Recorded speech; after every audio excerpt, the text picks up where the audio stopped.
Bye. Ano? Oh,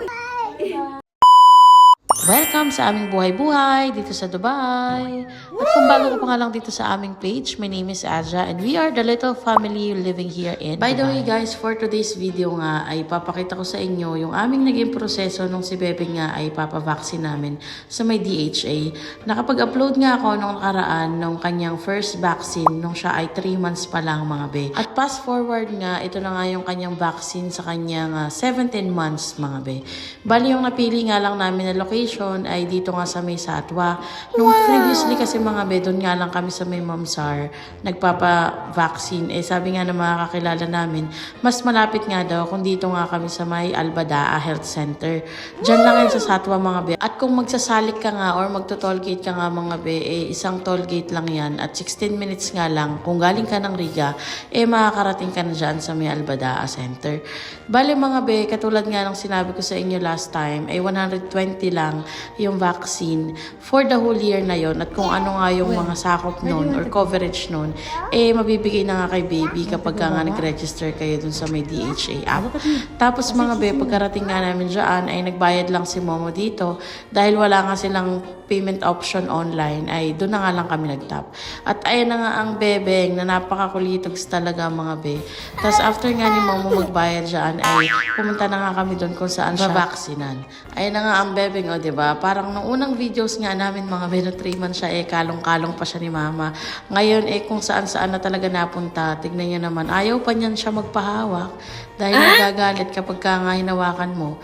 Pawis na pawis din, buti nga't sinandohan lang namin at hindi na namin siya t-shirtan. Tapos ayan nga, syempre, for the picture ang papa mo Ede. Dahil cute na cute talaga ako sa aking anak lalo pag nakaputi siya. Ang linis kasi tignan mga betas, napaka-cute pa nga neto ni Bebeng. O, tignan mo naman. Wow! Si Kulotis. Natutuwa nga rin ako mga be kapag kasuot niya yung sombrero na yan dahil mukha nga siya lalong Santo Niño. Ewan ko ba naman, kulot pa. Pero ngayon talaga mahilig na mag-no at yes, ang bata na iyan. Diyan nga itinimbang na si Bebeng. Tapos inas na rin ng nurse kung may mga allergies nga, tas kung ilang beses na tumidede at ilang beses din siyang kumakain. Si Kulotis nga dyan ay tignan nyo, tango ng tango. Akala mo talaga siya yung tinatanong ng nurse eh. Pero mga be, hindi ako na-inform na pag toddler stage na pala, eh sobrang kulit na talaga.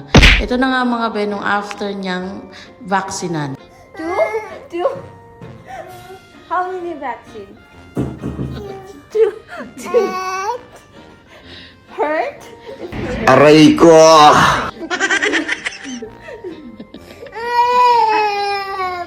The nurse, we can go on the next July. Bye-bye na to, nurse. Bye-bye. Like kiss.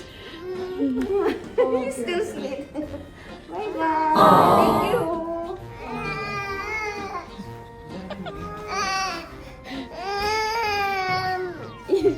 How many vaccines? Alcaryo. How many? What's that?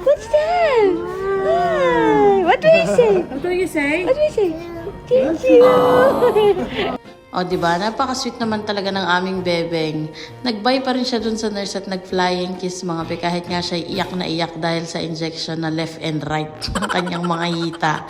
Tapos pagtas nga ng mga Ben at binigyan siya ng nurse, nakabayan ng minions. Kaya naman medyo humupa-hupa. Saglit lang yan talaga siya umiyak mga be. Dito nga sa may Albadaa mga be, eh, kung gusto nyo kumain ng burgers or anything, may McDo sa katapat. Pero hindi na nga kami tumawid kasi parang nagmamadali na rin kami. Gabi na nga masyado. He's done with the vaccine, guys. He's so tough, guys. Maui is so strong. Didn't cry. Ay, cry. Is it okay? Is it okay? Ayun na nga't nagsusumbong na sa kanyang mama, nabubunga daw yung injection sa kanyang mga be, diba? Tapos pagtapos nga namin siyang mapakalma doon sa labas mga be, eh isinakay na rin namin siya dito sa kotse para nga kami makauwi na din agad. At medyo umiiyak nga siya at gusto niya nga sumama kay mama. Ang kaso hindi naman siya pwede sa harapan. Kaya binigyan na lang siya ni mama ng yogurt nga mga be, o diba? Pampalubag loob. What will you say? Aww. Yummy? At after nga mga mailagay na si Bebeng dun sa may car seat, ay hinanap ko ang susi. O diba? Sobrang makakalimutin yarn. Tapos naalala nga namin na nilagay nga doon sa may side bag ni Momo. Kaya naman kinuha ko pa iyan dyan. O, si Bebeng medyo tulalay pa rin. Pero okay na siya. Tapos ayan na nga mga be, ang aming mga ganap noong kami ay nagpa-injection kay Bebeng dito sa may Albadaa, Satwa. At ayan na nga mga be, ang ating mga ganap sa ating buhay-buhay ngayon dito sa Dubai. At huwag kayong mag-alala dahil sisipakin na talaga ako mag-upload ng mga mini vlog mga be kasi ang dami pa talaga niyan sa aking cellphone. So hanggang dito na lang mga be. Please huwag niyong kalimutang i-like, follow at i-share ang ating mga videos. Hanggang dito na lang. Paalam!